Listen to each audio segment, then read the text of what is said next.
Hi everyone, it is Dale. It is one day before Christmas. I am making cocktails and I am not apologizing for it. Thanks for tuning in to Dale's COVID Christmas cocktails and our 12th installment. Can you believe we got this far? This is pretty crazy.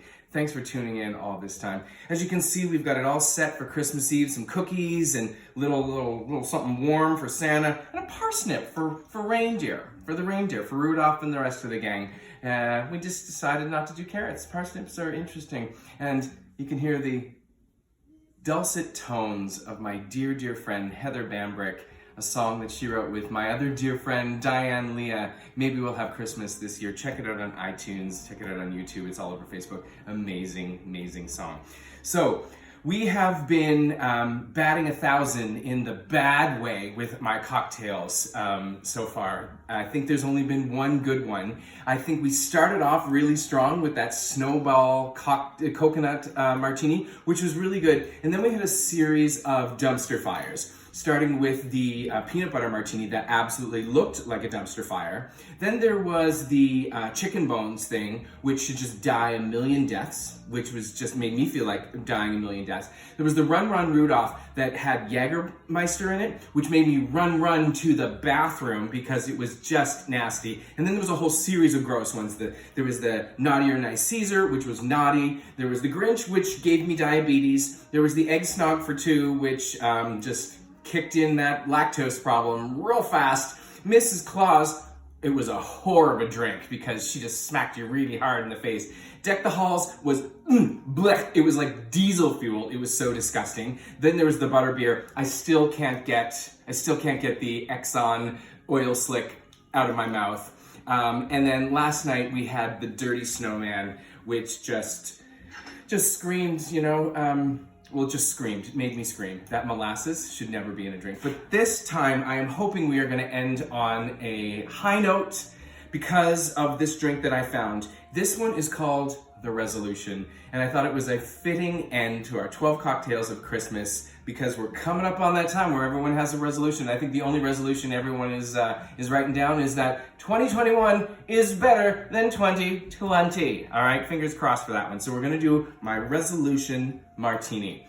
And this is kind of a combination of two types of holiday drinks that most people have. I know this time last year, Tyler and I were out west at the Kananaskis Resort with my sister and her family, and we went on a sleigh ride. The sleigh ride just ran out of the parking lot, to be honest, because they had a lot of snow and we couldn't get in the paths. But it was really nice. But we stopped off afterward and we had mulled wine and apple cider. So I'm gonna kind of do a combination of the two, and that is my cocktail this evening. It is the Resolution cocktail. So of course, I've got my trusty shaker here, a little bit of ice in it. Don't worry, we're gonna get to the elephant in the room, which is this disaster in a few minutes, but we're gonna get to the cocktail.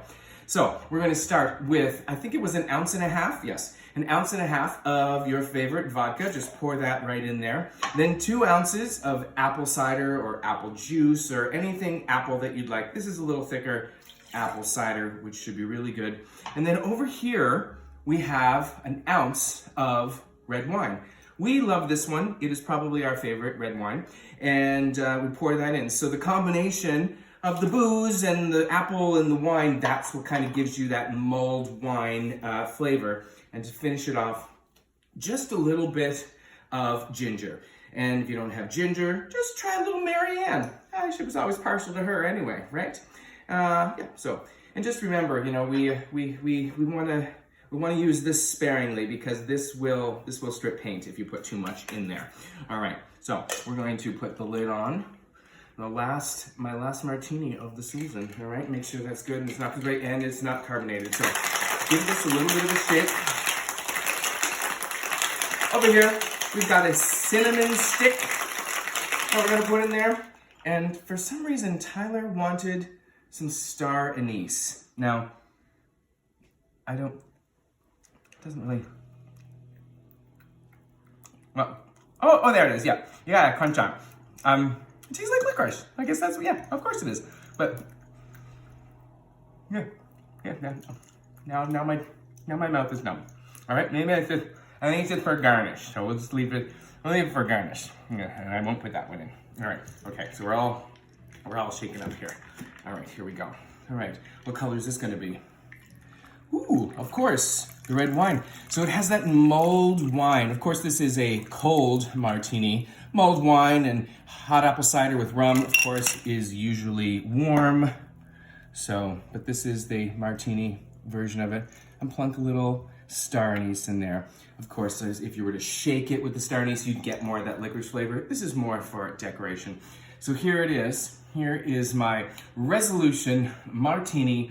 The final martini in the series. Fingers are crossed, because who doesn't love vodka and apple cider and wine and ginger? They're all good flavors, but I've said that repeatedly before. Every cocktail I made had amazing ingredients and all ended up tasted like Rudolph's butt. So here we go.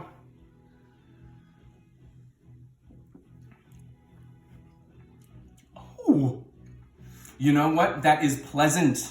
Pleasant.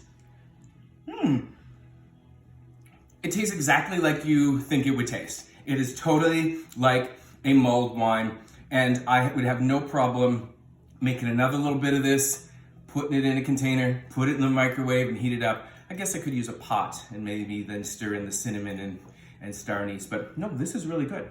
I think I'll have to make an extra one for Tyler a little later.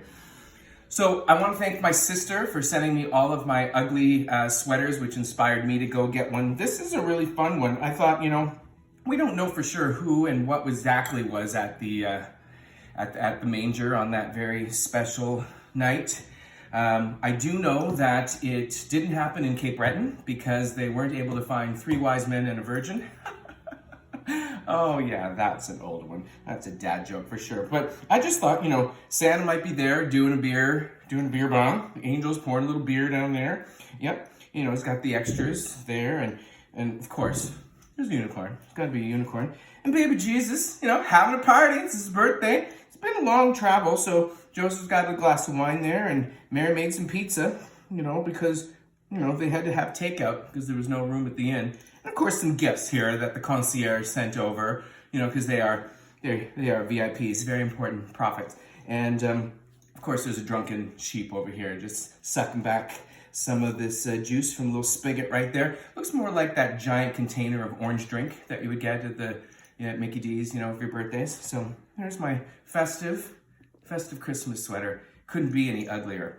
But I'm so glad that we found a really good cocktail to end on.